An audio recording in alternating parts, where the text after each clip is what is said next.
இன்று கிறிஸ்துவுடன் வேத தியானம் ஜெபமும். ஜூன் 15, 2025 சனிக்கிழமை. வேத வாசிப்பு யோசுவா 24 அத்தியாயம் 15 முதல் 24 வரை உள்ள வசனங்கள். குடும்ப ஜெபம். நானும் என் வீட்டாருமோவென்றால் கர்த்தரையே சேவிப்போம். யோசுவா 24 அத்தியாயம் 15 வசனம். குடும்ப ஜெபமில்லாத வீடு கூரையில்லாத வீடு என்பார்கள். உங்கள் வீட்டில் ஜெபம் என்ற கூரை இருக்கிறதா என சிந்தித்துப் பாருங்கள்.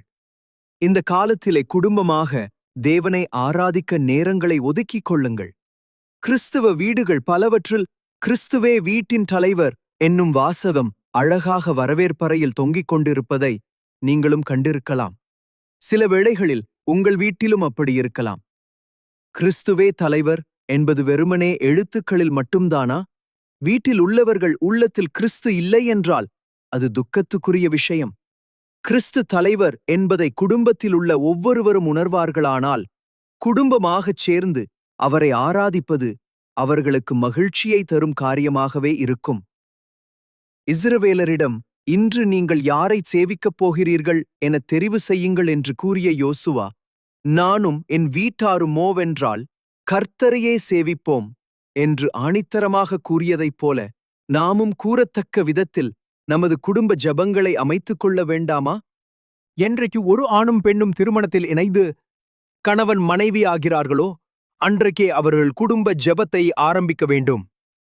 பிள்ளை பிறந்து ஓரளவு விளங்கிக் கொள்ளும் பருவத்தை அடைகிற வேளையில் அப்பிள்ளையும் குடும்ப ஜெபத்தில் சேர்த்து கொள்ளப்பட வேண்டும். குடும்ப ஜெபத்தில் அமைதியாக இருக்க கற்றுக்கொள்ளும் பிள்ளைகள் ஞாயிறு ஆராதனையில் அமைதியாக இருப்பார்கள் என்பது உறுதி. பிள்ளைகள் வளர்ந்து வரும்போது அவர்களை ஜெபிக்கவும் வேதத்தை வாசிக்கவும் நாம் ஊக்குவித்து நமது குடும்ப ஜெபங்களை கட்டி எழுப்ப வேண்டும். தேவனை ஆராதிப்பதும் குடும்ப தேவைகளுக்காக உறவினர் நண்பர்களுக்காக ஜெபிப்பதும், குடும்பத்தில் யாராவது தவறு செய்து மற்றவரை மனம் நோக பண்ணியிருந்தால் அதற்காக மன்னிப்பு கோருவதும் குடும்ப ஜெப நேரத்தில் முக்கியமாக கவனிக்கப்பட வேண்டியது அவசியம். இவ்வளவு காலமும் ஒருவேளை நாம் குடும்ப ஜெபத்துக்கு முக்கியத்துவம் கொடுக்காமல் இருந்திருக்கலாம். அதை இன்று ஏன் நாம் ஆரம்பிக்க கூடாது?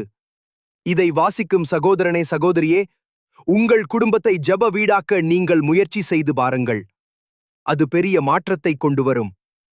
தேவன் உங்கள் குடும்பத்தை ஆசீர்வதிப்பாராக.